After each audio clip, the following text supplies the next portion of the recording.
고린도라고 하는 도시는 지금의 그리스 남부 지역의 당시 아가야라고 불리는 지방의 중심 도시였습니다. 이 아가야 지방과 그리고 오른쪽에 있는 이 동양의 지금으로 말하면 터키 지역 그리고 시리아 이쪽을 해상무역으로 이어주는 매우 중요한 위치에 있던 도시입니다. 인구수는 대략 60만에서 70만 정도 되었다고 합니다. 저희 제천이 14만 명이 안 돼요. 작은 도시인데 그거에 한 4배, 5배 정도 되는 꽤 큰 도시였습니다. 로마 제국의 다른 도시들처럼 체육 경기가 발달을 했었고요. 하지만 도덕 수준이 매우 낮았습니다. 그 이유 중에 하나가 그리스 신화에 나오는 미의 여인 아프로디테의 신전이 고린도에 있었습니다. 여러분 보면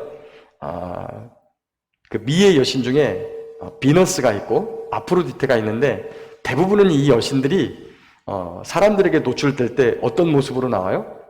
벌거벗은 모습으로 표현되었었습니다. 이 아프로디테 신전과 관련된 여사제가 한 1000명이 넘었다 그래요. 그녀들이 무슨 일을 하냐면 그 신전에 제사를 드리러 온 남성들, 돈을 많이 가지고 오는 이 남성들과 육체적인 관계를 맺는 그런 일들을 했기 때문에 성적인 문란이 매우 극심했던 도시였습니다. 현재 우리가 살고 있는 이 제천을 딱 떠오르면 제천이 내거는 슬로건이 뭐죠? 한방도시, 슬로우시티, 그리고 치유도시 이러한 슬로건을 내걸고 있기 때문에 제천하면 떠오르는 이미지가 건강, 이러한 쉼 이런 것들을 쉽게 떠올립니다. 그런데 당시에 고린도 하면 떠오르는 게 뭐예요? 향락, 사치, 쾌락, 문란, 음란 이런 단어가 떠오를 만큼 이 고린도가 매우 방탕한 그런 도시였습니다. 그런데 사도 바울이 2차 전도 여행을 하면서 이 고린도 지역에 들어가서 1년 6개월을 머물면서 복음을 전했지요. 그곳에서 만난 중요한 분이 계셨는데 아굴라와 브리스길라 부부를 만났었습니다. 그래서 그들과 함께 일을 하면서 자비랑 선교로 주의 복음을 전하고 있었습니다.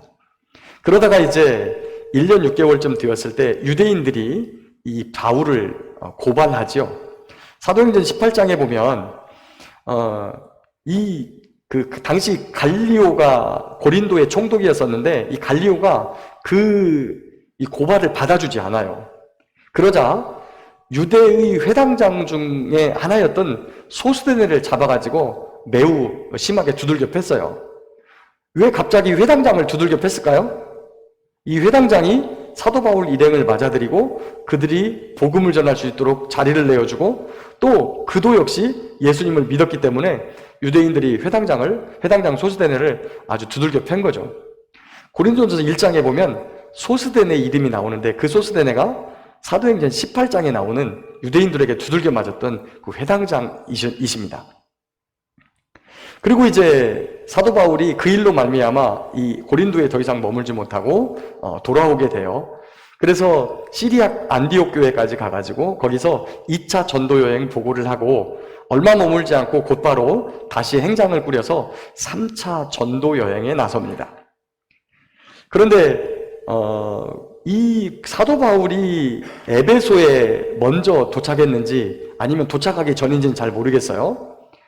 아굴라와 브리스길라 부부가 고린도에 있었다가 이 에베소에 와서 사역을 하고 있었습니다.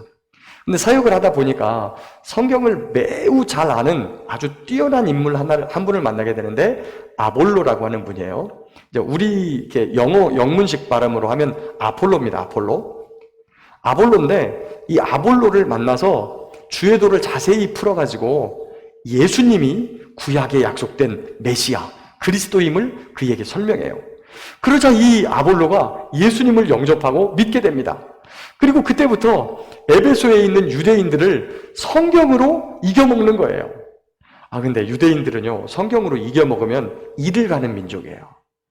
유대인들이 뭐라 그러면 조금 져주는 듯 해야 되는지 모르겠는데, 하여튼 성경으로 유대인들을 이겨놓으면 그 다음에 이를 갈고 덤벼듭니다. 그래서 그랬는지 브리스길라와 아굴라 부부가 이 아볼로를 추천서를 하나 써줘가지고 이 아가야 지방으로 건너가게 합니다. 아가야 지방으로 건너간 이 아볼로가 고린도를 중심으로 해가지고 열심히 사역을 했어요.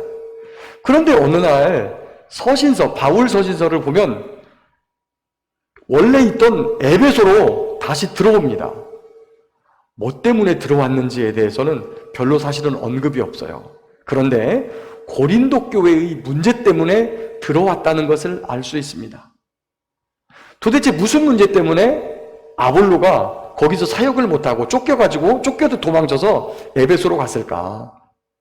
성경에 이거다라고는 나와 있지 않지만 고린도 전서를 살펴보면 대충 무슨 문제인지 짐작이 가는 문제가 좀 나옵니다.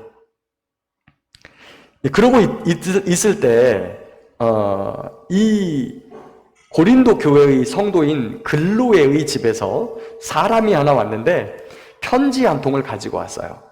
그리고 그동안에 있었던 고린도 교회의 문제를 그 사람 편에 사도 바울에게 설명하기 시작합니다.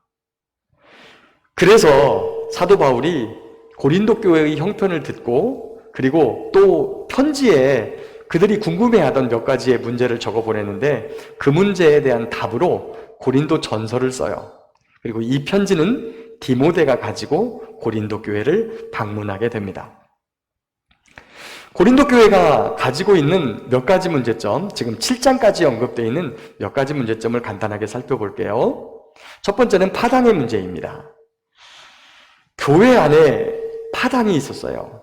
뭐 때문에, 그리고 어떤 파당이 생겼냐면 사도 바울이 우리 교회를 개척했으니 우리는 사도 바울의 가르침을 따른다. 그래서 우리는 바울파. 야, 그래도 사도 바울은 교회만 개척해놓고 떠나가고 지금 아볼로가 와가지고 우리에게 성경을 잘 가르쳐주고 있잖아. 아이, 아볼로가 최고지. 아볼로파. 아니, 예수님의 직계제자 중에 누가 수제자야? 베드로 아니야, 베드로. 베드로에게 가르침을 받은 사람들이 이 고린도 지역에 와서 가르치다 보니까 개바파가 생겼어요. 아니, 교회가 왜 이렇게 나눠져? 나누지면 안 되지. 오직 교회는 그리스도에게 속한 파지. 우리는 그리스도파. 세상에는 사람들이 많이 모이면 힘이 되는 거예요. 그래서 사람들이 모여서 정치적인 영향력을 발휘하기 위해 만든 단체가 정당입니다. 그리고 이제 여기 제천에도 라이언스 클럽이 있어요. 라이언스 클럽이 그들이 상징하는 로고를 이렇게 동상으로 만들어가지고 국도변에다가 설치를 하기도 하고, 그 다음에 제천 시내 나가보면 저기 중앙로에 큰 전광판 스크린이 하나 있습니다. 광고를 하는데 거기에도 라이언스 클럽 광고가 막 떠요. 그런데 제가 알기로 거기 가입하는 가입비도 있고 회비도 꽤 많이 내요. 매달. 근데 사람들이 거기에 가입하고 싶어 해요. 근데 아무나 받아주지 않는데요. 심사해가지고 받아줘, 심사해서. 왜 그럴까요? 거기에 들어가 있다고 하면 사람들이 라이언스 클럽 회원이야? 이렇게 알아주니까. 또 회원들끼리 서로 돕고 뒤를 봐주니까 그런 단체에 들어가고 싶어 해요. 그런데 교회는 돈을 가졌다고, 많이 배웠다고, 힘이 있다고, 큰 소리를 내는 사람들이 모여있는 곳이 아니라 하나님 아버지, 그리고 십자가에서 우리를 대신하여 죽으신 예수 그리스도, 그분이 보내신 성령 하나님께서 택하시고 인도한 사람들이 모인 이곳이 교회예요. 그 안에 사도 베드로도 있고 사도 바울도 있고 아볼로도 있고 그 다음에 저와 같은 목사도 있고 장로님도 계시고 권사님과 집사님도 계신 거예요. 그냥 그 안에 속해 있는 사람들은 하나님의 일꾼인 거예요. 세상은 본인들이 가지고 있는 것들을 자랑하죠. 돈, 권력, 지식, 인맥을 자랑합니다. 그런데 교회는 그러면 무엇을 자랑해야 될까요? 돈을 자랑해야 돼요? 우리 교회 박사 몇 명 있다. 우리 교회 서울대 몇 명 있다. 이거 자랑해야 됩니까? 아니죠. 교회는 예수님의 십자가, 심지어 예수님을 믿다가 세상에서 사람들에게 조롱받고 고난받는 그것을 자랑하라고 이야기해요. 이것을 사도 바울은 십자가의 도다 이렇게 말씀하고 있어요. 예수님을 따라서 죄인들을 위하여 대신 죽고 그 일 때문에 수치를 당하고 세상 사람들로부터 따돌림을 받는 것이 교회라는 거예요. 이런 교회가 이렇게 십자가의 도의 본질을 바르게 찾을 때 교회에는 파당이 생기는 것이 아니라 예수 안에서 아름다운 연합과 하나됨이 있을 것을 믿습니다. 두 번째, 고린도 교회가 가지고 있는 두 번째 문제는 음행의 문제였어요. 아까도 제가 고린도 지역을 설명할 때 고린도 지역이 아프로디테 신전이 있음으로 인해서 성적으로 매우 문란한 도시가 되었다고 이렇게 설명을 했습니다. 여러분, 고린도 지역에 살던 사람이 고린도 교회로 들어왔어요. 근데 그 과정에서 예수님을 믿고 변화가 되었죠. 그렇게 예수님을 믿고 변화가 되면 하루아침에 모든 삶의 방식이 다 뒤바뀝니까? 갑자기 날개 없는 천사가 되어서 하나님 말씀에 항상 아멘 아멘 하고 하나님 말씀을 따라 잘 살아갑니까? 그러지 않죠.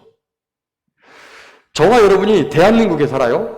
대한민국에 살다 보니까 어떤 일이 생기냐면 북한에 있는 이 38선 이북에 공산주의 사상을 가진 사람들과 대치를 하다 보니까 사상적 대립과 갈등이라고 하는 이러한 문제를 우리 안에도 갖고 있어요. 대한민국 교회도 그 문제가 있어서 교회 안에서 사상적 문제로 정치 이야기를 떠들면 참 목사로서로 이렇게 목숨 붙이기가 힘들 때가 있습니다. 그 다음에 우리나라가 과거 일제에 의해 100여 년 전에 나라를 빼앗겼죠. 그리고 아직도 지금도 그 잘못을 알지 못하고 위안부에 대한 공식적인 사과, 그 다음에 이런 조치를 하지 않고 심지어 아직도 독도가 자기네 땅이라고 올림픽을 홍보하는 공식 홈페이지에 독도를 그려놓았어요. 진하게 그려놓으면 우리나라에서 따질까봐 색깔을 연하게 해가지고 거기다 찍어놨어요. 외교부에서 가서 따지니까 우리가 상관할 바가 아니다. 다만 그냥 우리는 올림픽을 홍보할 뿐이다. 이딴 식으로 답변을 했어요. 여러분, 예수님을 믿었으니까 우리는 거룩하고 형제를 사랑해야 되고 모든 사람을 사랑하시는 하나님을 따라 이웃을 미워하면 안 되는데 행위가 미워요? 안 미워요? 내가 교인이긴 한데 미워요, 미워. 근데 그런 문제만 있는 게 아니라 세상에서 가지고 있는 죄의 문제도 똑같이 가지고 있더라는 거예요. 성도덕관념이 매우 약한 이 도시에서 살다 보니까 성도들도 그래요.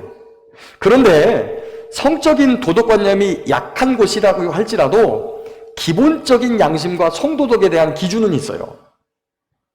여러분, 아버지의 아내를 취하면 됩니까? 안 됩니까? 비록 그 여자가 친모가 아니고 본인보다 나이가 어릴지라도 아버지의 하체예요.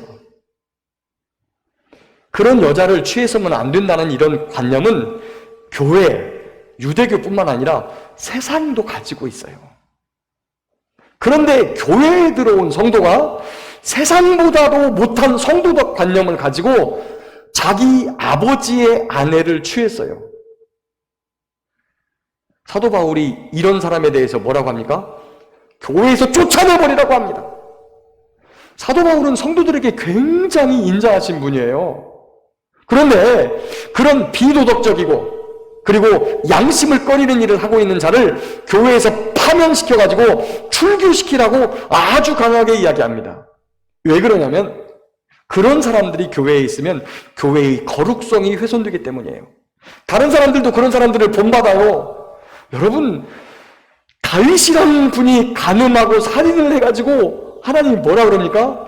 너 때문에 하나님의 나라가 크게 회방받을 일이 있다는 거예요. 아니, 목사라는 사람들이, 장로라는 사람들이 간음을 하고 죄를 져놓고 나서 다윗도 그랬는데 뭐 이딴 식으로 하고 있어요. 그렇게 말하는 자에게 그 집안이 박살난 다윗 집안처럼 그 집안이 박살날지어다. 여러분, 얼마나 처참한 결과가, 죄에 대한 결과가 있었어요. 절대 죄를 짓고 그렇게 하면 안 돼요. 그렇게 음란한 세상의 유혹을 버리지 못하는 성도들에게 사도 바울은 너희의 몸이 하나님의 성령이 거하시는 거룩한 성전이다. 마지막 부활 때에 그 몸이 부활해서 거룩한 주님과 함께 있어야 되는 몸이다고 이 몸을 거룩하고 성결하게 유지할 것을 당부합니다. 저와 여러분 모두가 육체를 성결하고 거룩하게 보존하여 영원하신 살아계신 하나님과 복되게 영생을 누리는 귀한 성도 모두가 되시기를 예수님의 이름으로 축복합니다. 세 번째로는 세상 법정에 형제를 고소하는 일이 생겼어요. 우리가 세상 법을 잘 알지 못하기 때문에 때때로 분쟁과 다툼 그리고 억울한 일을 당했을 때 법을 잘 아는 법조인의 도움을 받아야 합니다. 그런데 성경은 교회 안에 형제라고 일컫는 형제의 사이에서 생긴 분쟁 때문에는 세상으로 나가지 말아라 라고 말씀합니다. 오히려 교회 안에서 그 부분을 해결하고 재판을 열어서 치리하고 그 다음에 정의를 굳게 세우는 것을 우리에게 권면하죠. 차라리 불의를 당하면 불의를 당할지언정 믿지 않는 사람들 앞에 나가서 재판받지 말라는 거예요. 근데 이것은 누구에게 해당하는 말이냐면 십자가의 도가 무엇인지를 아는 사람에게만 해당하는 거예요. 예수님이 누굴 위해서 죽으셨어요? 하나님 잘 믿는 의인을 위해서 죽으셨나요? 아니면 많이 배운 고상한 사람을 위해서 죽으셨나요? 사람들이 다 박수치는 저 사람은 진짜 세상을 잘 살아 라고 하는 사람을 위해서 죽으셨나요?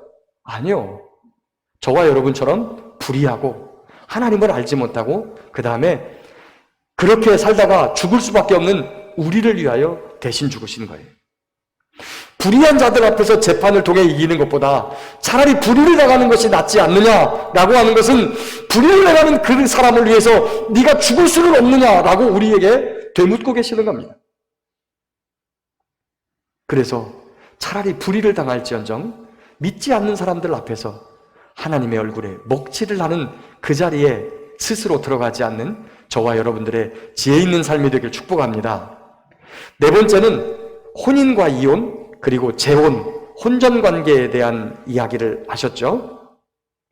하나님께서는 언젠가는 이 세상을 완전히 뒤바꾸셔서 죄도 없고 고통도 없는 영원한 하나님의 나라, 우리 주 예수님이 왕이 되시고 우리는 그 안에서 즐거움과 기쁨으로 하나님과 함께 살아가는 영원한 나라를 만드실 것입니다. 그런데 그 전까지는 이 땅을 보존하시고 또한 경건한 후손을 얻게 하기 위해서 남녀의 성적인 결합을 통해서 생육하고 번성하도록 우리에게 명령하시고 또 그것을 허락하셨어요. 그런 남녀의 결합을 통해서 만들어진 것이 가정인데 그 가정을 통해서 또 한 가지 죄를 방지하고 있는 죄의 확산과 방지의 목적이 성적인 타락을 방지하는 목적이 있어요. 그래서 하나님께서 짝지어 주신 남자와 여자를 갈라놓는 것, 헤어지게 만드는 것, 가정을 깨는 것을 하나님은 허락하지 않으세요. 매우 단호합니다. 근데 성경에서 이혼을 허락하는 경우가 대략 세 가지가 있어요. 첫 번째는 배우자를 두고 딴 남자, 딴 여자와 간음을 했을 경우에 그는 하나님의 나라를 포기한 것으로 알고 하나님께서 그런 자와는 이혼을 하라고 하셨습니다. 두 번째, 이혼을 허락하셨어요. 하라고 한 게 아니라 꼭 같이 살지 않아도 된다. 네가 감당하기 어려우면 헤어져도 된다. 두 번째, 아주 못 살게 폭행을 일삼는 경우에 그런 경우에 헤어져도 된다 라고 말씀하셨고, 세 번째는 이 고린도전서에 보면 예수 믿는다는 이유 때문에 나는 너와 살 수 없어. 네가 예수 믿기 때문에 난 너와 결혼 생활을 할 수 없다 라고 주장하고 결혼을 깨기를 원한다면 너무 괴로움 당하지 말고 그것을 허락하라. 헤어지는 것을 허락하라. 이렇게 3가지 정도만 성경에서 이혼을 허락했습니다. 그런데 이혼이나 사별로 혼자가 되었을 경우에 재혼할 수 있습니다. 그런데 재혼이나 결혼은 많은 어려움을 예상하기 때문에 그렇게 나는 권하지 않는다라고 하고 있고요. 그럼에도 불구하고 성적인 유혹이 너무 강해가지고 늘 우리의 내면에서 육체에 대한 육적인 이런 정욕에 대한 갈망이 생기면 그렇게 살다가 죄짓지 말고 차라리 결혼을 해라. 결혼을 해서 가정을 이루고 그 가정 안에서 너의 성적인 문제를 해결하면 그것은 죄가 되지 않는다라고 우리에게 설명하고 있습니다. 그리고 당시에는 약혼이 곧 결혼이라고 하는 이 등식이 성립될 정도로 약혼을 하게 되면 그 사람은 반드시 결혼을 하게 되었었습니다. 그래서 나이가 많은 이 남녀들이 약혼을 한 상태에서 육체적인 혼전 관계를 갖는 것에 대해서 이 고린도전서는 관대하게 설명을 합니다. 그러나 지금은 결혼 후에도 이혼이 쉬워요. 약혼하고 파혼하는 건요, 그건 흠도 되지 않아요. 특히 이 교회 안에서 깊은 교제를 나누다가 헤어지게 되면 교회의 성도들이 다 알아요. 어려서부터 커온 과정을 알고 그의 부모를 알고 그의 집안을 알아요. 두 사람이서 헤어지고 난 다음에 다른 남자나 다른 여자와 가정을 이루고 결혼을 하면 사람들이 다 안다는 거예요. 과거에 제가 누구하고 아주 깊은 관계까지 갔었다가 헤어졌다 이런 얘기를 스스럼 없이 하는 것들을 많이 보거든요. 여러분 그런 얘기 하면 안 돼요. 근데 만약에 그런 이야기들이 아이들의 귀에 들어가거나 그 다음에 새롭게 들어온 배우자의 귀에 들어가면 큰 상처와 아픔이 됩니다. 그리고 젊은 사람들이 교제하다가 이렇게 헤어지는 것이 별로 그렇게 큰 문제가 아니에요. 요즘은. 그러다 보니까 젊은 사람들이 가지고 있는 이 육체의 정욕의 문제를 해결하기가 매우 어려워요. 그래서 저는 예수님을 믿는 젊은 청년들에게 당부하고 싶은 말이 될 수 있으면 결혼을 늦게 미루지 않는 것이 여러분에게 좋습니다. 육체의 정욕과 욕망은요, 여자, 남자, 나이가 적고 많고 따지지 않아요. 청소년기를 넘긴 젊은 청년들, 남자, 여자 불문하고 할 것 없이 나이가 많은 노인에 이르기까지 그 육체적 욕망은 끊이질 않는다는 거예요. 그런데 우리나라 현대 그 결혼 문화를 보면 결혼 정년기가 점점 늦춰져요.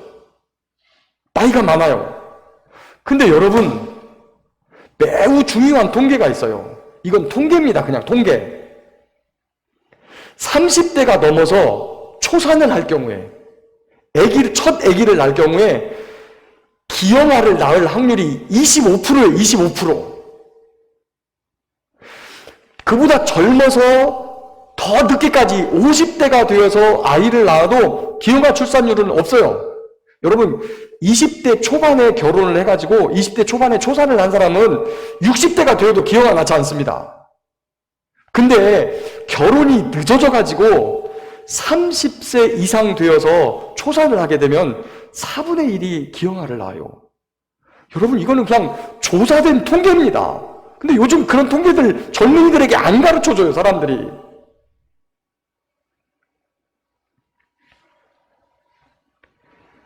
우리 다음에 태어날 우리의 후손들, 그리고 우리의 육체를 거룩하게 지켜야 되는 믿음의 사람들의, 성도들의 입장에서 보면요, 이것은 결혼 정년기가 늦어지는 건 매우 불안한 요소입니다. 여호와를 경외하여 현숙한 여인과 지혜로운 남성을 만나서 복되고 행복한 가정을 이루는 우리 청년들이 되시길 축복합니다.